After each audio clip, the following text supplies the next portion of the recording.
Please consider dating me with marriage in mind. The one who confessed so passionately was Tom, whom I met through a friend's introduction. He was 3 years younger than me, and he told me he had fallen in love with me at first sight. Since I was also thinking it was about time to consider marriage, I accepted his proposal, and we got married a year later. My name is Emily. I've always admired living abroad, and now I work for a multinational company at the age of 34. My husband, Tom, is younger but is the type that takes leadership. And it wouldn't be an exaggeration to say he's quite the traditional domineering husband. However, I actually didn't mind that.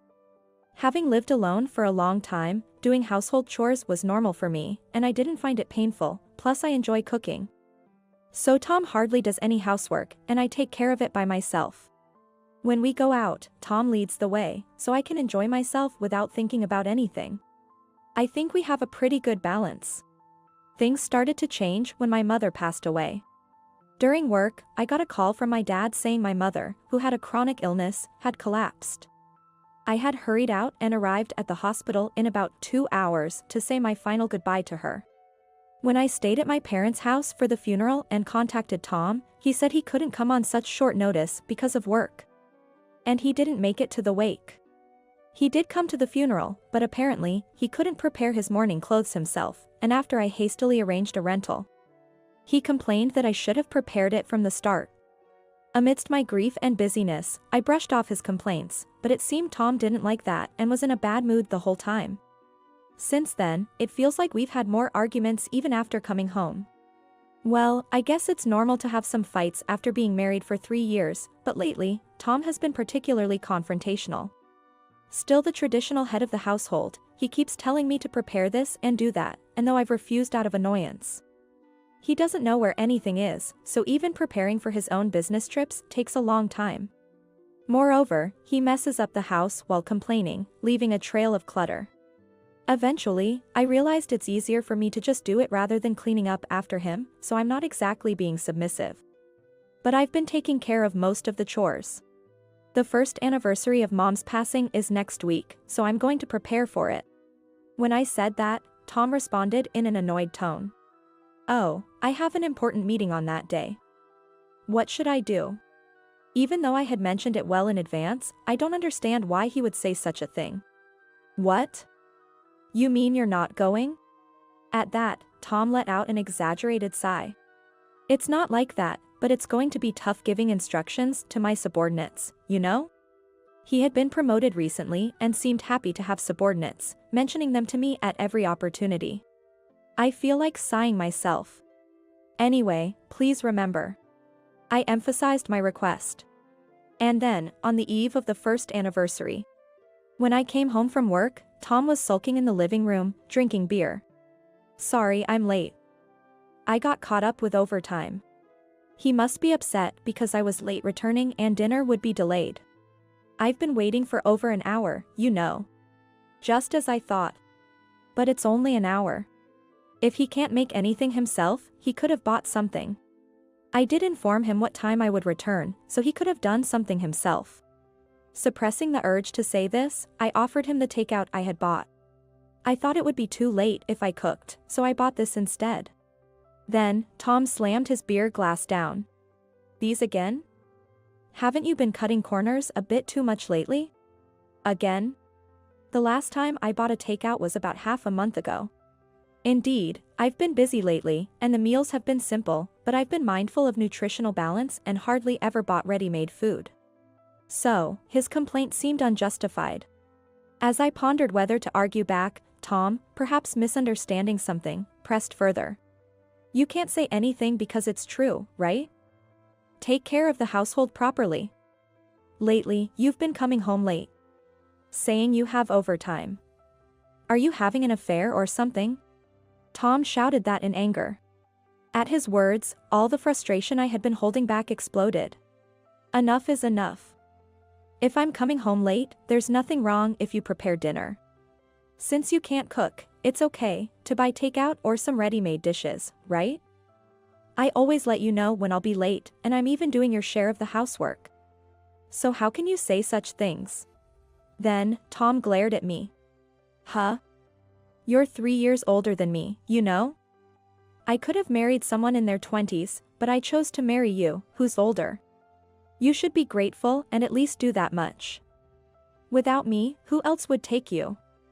You'd be in trouble if I left you, right? How could he say that? I was so furious that I couldn't hold back anymore. Then go ahead and marry a younger girl. When we were dating and even before we got married, I asked you if it was okay that I was older, didn't I? You said it was fine, that's why we got married. It's not like I needed you to take me, I would have been fine on my own. Tom sneered at my words. Do whatever you want. I want a divorce. With that, Tom took his beer and food and went to his room. We've had fights before, but this was something else. This is just too much hassle. For now, I decided to eat the food and calm myself down. He must have been irritated because he was hungry. That's what I thought as I filled my stomach, but the feeling wouldn't subside. Tomorrow is the first anniversary of my mom's passing, and this is just trouble. After some time, I called out from outside Tom's room. We're leaving at 8 tomorrow, so I'll wake you up around 7. There was no response, but I could sense he was awake, so he must have heard me. With that, I went to sleep. The next morning, when I got up early, Tom was already gone. The luggage I had prepared was still in the room. It didn't seem like he had left before me. Where had he disappeared to? He wouldn't answer his phone. And there was no reply to my messages. With no other choice, I left a voicemail and prepared to leave by myself. I finally got through to Tom while waiting for the train at the platform. I've decided to attend the meeting, I can't leave it to my subordinates. As soon as he answered, he said that, and I was taken aback. Wait a minute. But my voice was drowned out by the noise of the train, and the call ended. Feeling a mix of anger and resignation, I stood there dumbfounded. But before I could think any further, the train arrived. Carrying luggage for 2, I boarded the train. When I arrived at my parents' house, my dad asked with concern. Where's Tom? I didn't want to worry my dad, who had already been down since my mom passed away. Taking a deep breath, I managed a smile. Sorry, he said he had an important meeting. He was going to come, but with his recent promotion, it seems like a critical meeting. So I told him to go ahead and attend it. My dad nodded understandingly. I see, he's working hard. It's a shame we can't see him, but your mom would understand. Tell him to visit anytime. His words made my heart ache, but I managed to keep smiling. The day went by without any word from Tom, and I didn't reach out either, letting the night pass. I planned to stay at my parents' house tonight and return home tomorrow. That was the plan in the first place, so there was no need to contact Tom. Still, he was probably sulking, so maybe tomorrow I'll make his favorite hamburger. With that thought, I fell asleep. The next day, I left my parents' house and returned home around noon. I decided to go shopping after setting down my luggage, and entered the living room to place my things. As expected, the laundry was left untouched. Sighing at the thought that he still couldn't use the washing machine, I threw the neglected laundry in with mine and started a load. Taking a moment to breathe, I returned to the living room and noticed something on the table. Approaching it, I couldn't believe my eyes. There was a note that mentioned divorce. Why? I stared intently at the note. Is he saying we should get a divorce? I pulled out my phone from my bag. It should be his lunch break around this time. I wasn't sure if Tom would answer, but to my surprise, he picked up immediately. Tom? What does this mean? He laughed on the other end of the line. What do you mean? It's exactly what it says. Who needs a wife who doesn't do housework and is older, right? That's why I said divorce. Without you, I can remarry someone younger. After all, a wife is a status symbol, right? With you being older, I can't even boast about you to others. When my subordinates ask about my wife, it's hard to dodge the question. I was speechless at his reasoning. I had no words to return. If you don't want a divorce, then do your housework properly. I'll be home as usual today, so buy some beer. If you don't like it, take that paper to the city court. It's all the same to me. With that, the call ended. I couldn't utter a single word of protest before the call ended. This must be what being at a loss for words feels like. Tom probably thought I would comply if he said that. I was just tired of asking and pleading for him to do things. But Tom must have thought I was doing the housework because I didn't want to be separated from him or abandoned. He must have thought I wouldn't stand up to him because he was the head of the household. Sometimes people envy me for having a younger husband, but really, there's nothing noteworthy about him, so saying he's younger is just convenient. He's average in looks, personality, and income, with nothing distinctive about him, so mentioning he's younger was a handy descriptor. I was concerned about our age difference when we got married, but now we're both in our 30s, and the age gap is just 3 years. If he were significantly younger, I might feel more affectionate. But being constantly referred to as the older wife by someone nearly my age is unpleasant.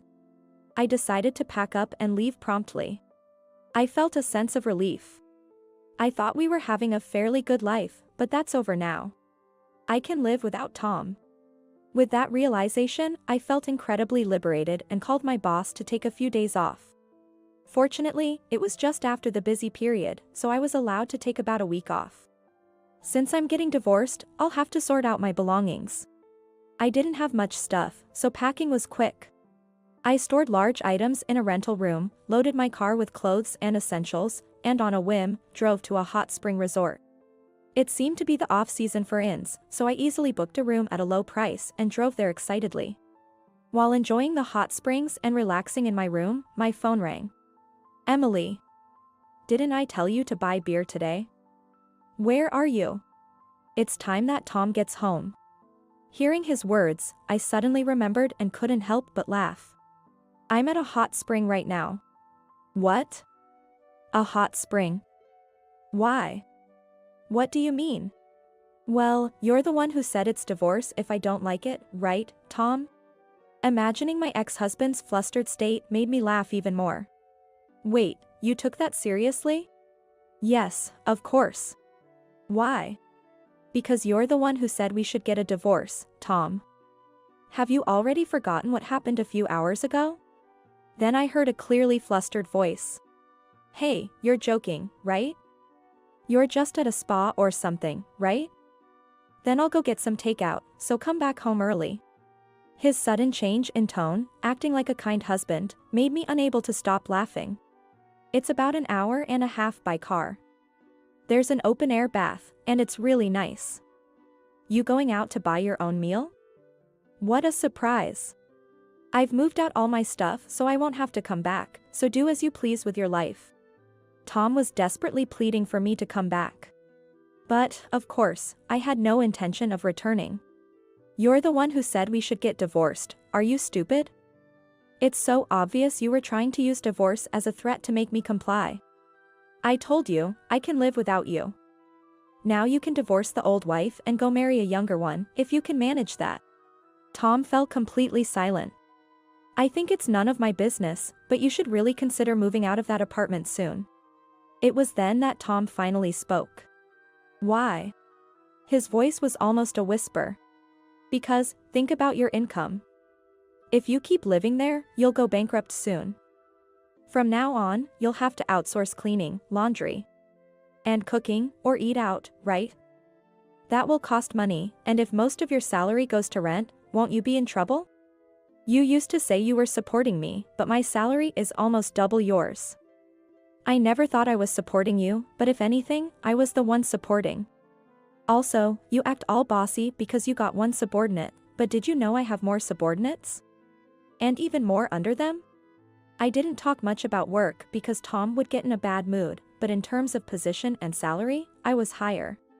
Living together, you'd think he would have noticed, but it seemed like he was only just realizing it.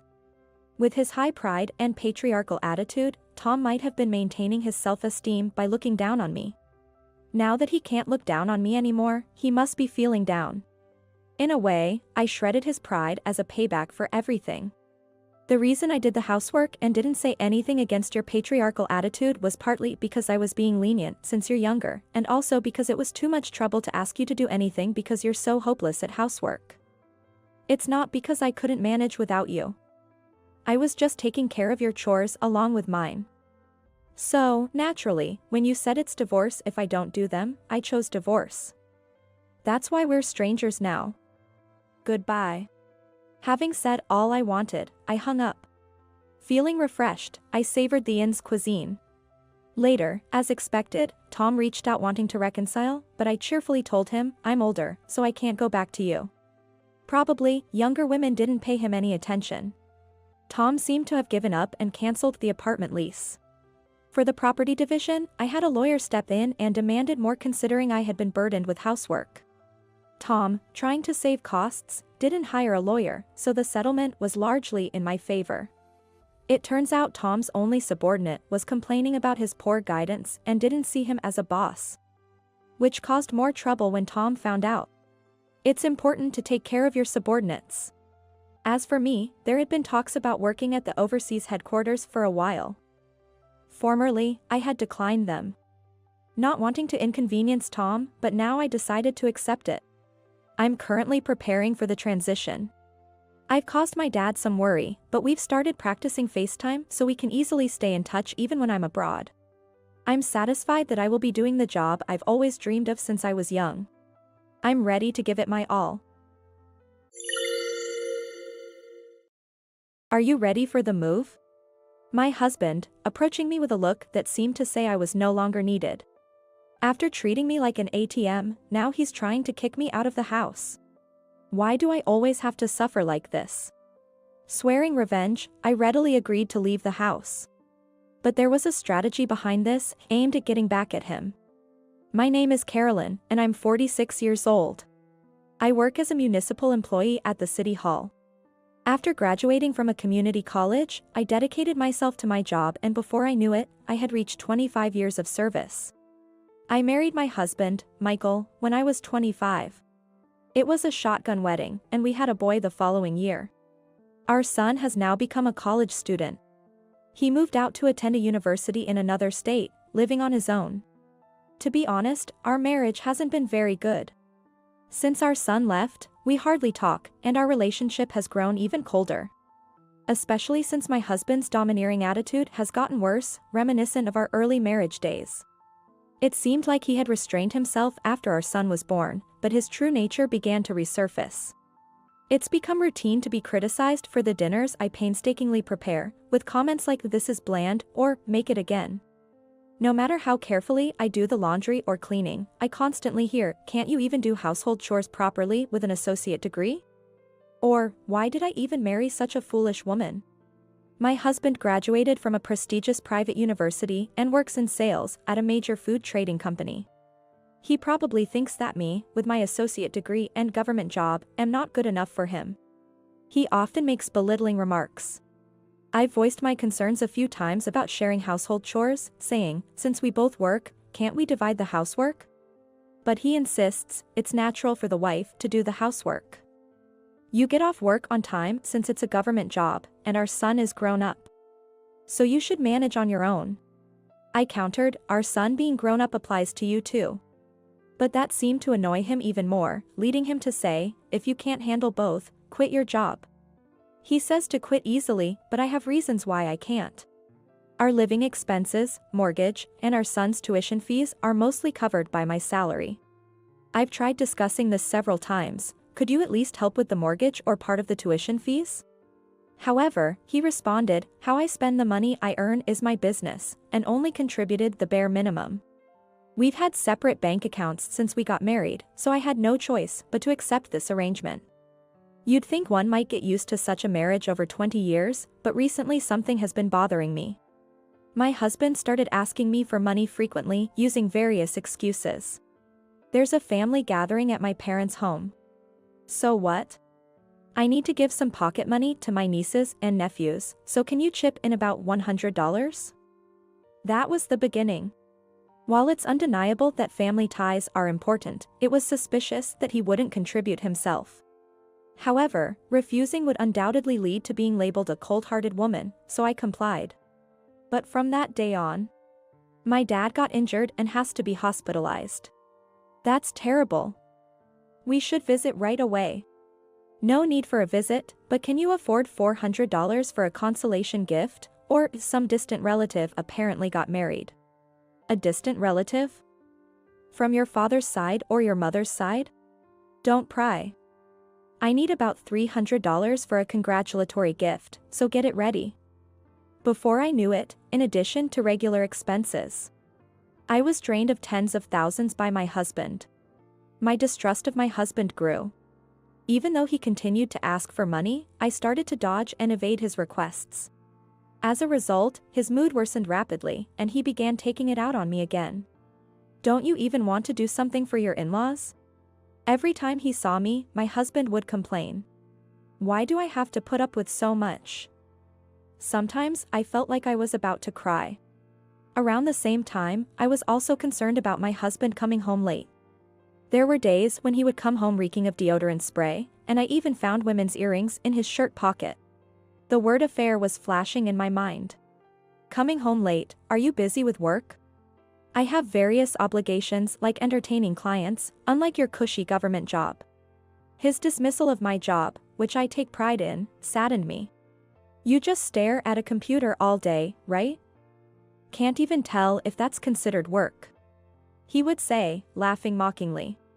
Don't mock me. There were times when I raised my voice in response. We started having more of these arguments. Why did he need to say such things? Especially when I'm the one covering our monthly expenses. I miss the early days of our relationship. He used to be so kind. I can't even remember what drew me to him and why I married him. Then one day, my bad feeling proved to be right. On a rare occasion when my husband came home early. You're home earlier than usual today. There's something I need to talk about. A talk? I asked, puzzled. Out of the blue, he said, get out of this house. Having suspected his infidelity, I asked, do you want to be with your lover? His response, you catch on fast, confirmed my suspicions. Women's intuition is truly frightening. According to him, his lover was the hostess of a snack bar they often used for business entertainment, a woman who, unlike me, was charming, good-natured, and beautiful. She really understands me. Apparently, she has a child from a previous marriage, so we'll live here together, he said. Sharing details I didn't want to hear. I told my husband, give me one night to think about it, and locked myself in my room. From behind me, his cold words hit, leave as soon as you can. After being treated like an ATM and now being kicked out of the house. The money I was drained of must have been funneled to his mistress. His late returns under the guise of business entertainment might have been lies, meeting his lover instead. Why must I always be the one to suffer like this? Fed up with my husband's unreasonable laziness, I decided to enact a plan. The next morning. Are you done packing for the move? To his sarcastic question, I coolly replied, I'll be out today. My refreshing demeanor surprised him, but he was pleased, saying, finally, I can escape this dreary life. It's better to have a beautiful woman in a home that's just for sleeping, even if it's plain. You lack flair. I'll take all my belongings with me. That's necessary. Otherwise, we can't start our new life. He said with a smug face. By we, he meant his mistress and himself. I told him as a condition for leaving the house, I want a divorce. I didn't want to end as a pitiful wife who easily acknowledged infidelity and just left. I'll divorce this man myself. I pulled out the divorce papers I had prepared for such an occasion. Imagining a future with his mistress, my husband, without hesitation, filled in the divorce papers, saying, consider it done. That afternoon, I packed my belongings and left the house. I feel liberated. My husband declared loudly enough to be heard at the entrance. His good mood and smirking were only for the moment. I submitted the divorce papers to the court, explained the situation to my colleagues, and took a few days off. Since this was all so sudden, I hadn't signed a lease for a new place yet. For the time being, I decided to stay in my son, Alex's place. My face must have looked refreshingly relieved after a long time. As my son greeted me with a relieved smile. It's finally over, isn't it? The real challenge starts now. I'm on your side, Mom. Thank you. The curtain rose on my revenge. A week later, a familiar number called. No doubt about it. It was my husband. Or rather, my ex-husband now. I initially ignored the calls, but they were so persistent that I had no choice but to answer. After taking a moment, I answered the phone only to hear my ex-husband, livid, ranting, "Hey. What do you think you're doing? Today was the end of the month. The day when various payments were due. What are you talking about? This month's payments. What do you mean? We're divorced, aren't we? Why would I have any obligation to pay? What?" Indeed, there's no surprise in my ex-husband's outburst. This month, neither living expenses nor the mortgage had been paid from my salary. And the amount would be shocking. Our apartment was in an upscale residential area. Just the mortgage could cost thousands of dollars. How am I supposed to handle this amount? Your salary was. His voice trailed off in astonishment. I decided to explain everything from scratch. We were like separated within the house, so I didn't feel the need to explain. But I was promoted to a department head after being recognized for my achievements. Department head, not section chief. Since when? I think it was the year Alex entered high school. My salary is probably more than double yours. What? My ex-husband couldn't hide his shock at each revelation. I kept this a secret too, but I've been investing for educational funds since Alex was born. The assets are now worth hundreds of thousands. Having separate bank accounts from the beginning really helped. It saved me from you knowing about the money movements. Can't be. I continued calmly. I had thought about divorcing earlier, but I figured there was no point for him in giving up a convenient ATM. So I led my ex-husband to agree to the divorce willingly. I had played the part of a dutiful, obedient wife on purpose, giving him money to lead him on. I had told my son about the planned divorce well in advance and encouraged him to attend a university far away from home. All of this was part of the plan. After I explained everything, my ex-husband fell silent, unable to say anything. How does it feel to be countered by a wife you look down upon for being a community college graduate and working an easy government job? He probably never expected me to have such clarity. He seemed unable to retort. It's strange that he never questioned how we managed to live a middle-class lifestyle or better. Naturally, we are divorced now, so I have no obligation to make any payments, including for this month and henceforth. If you want, that apartment is in your name, isn't it?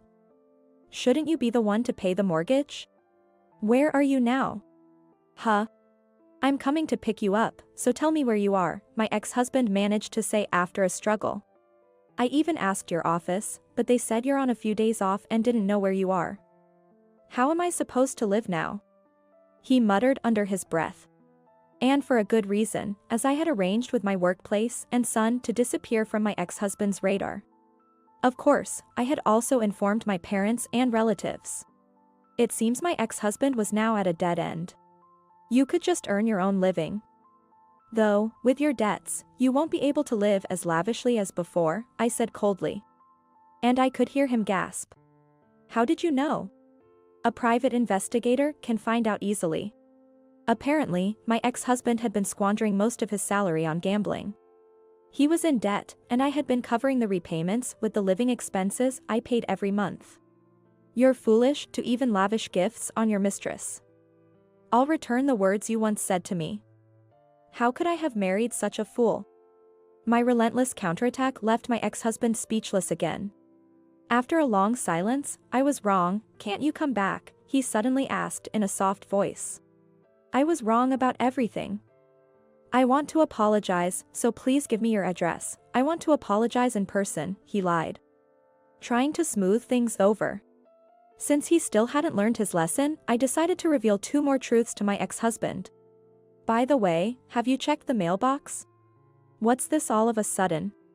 You haven't seen it yet, have you? There should be a bill for alimony. My ex-husband might not realize, but I never mentioned anything about an amicable divorce. Naturally, I have the right to demand alimony from him. There's one more thing. Is there still something else? Haven't you received a notice from his university? What notice? About the tuition fee withdrawal. What? Yes, I had asked my son to change the account for tuition fee withdrawals to my husband's name.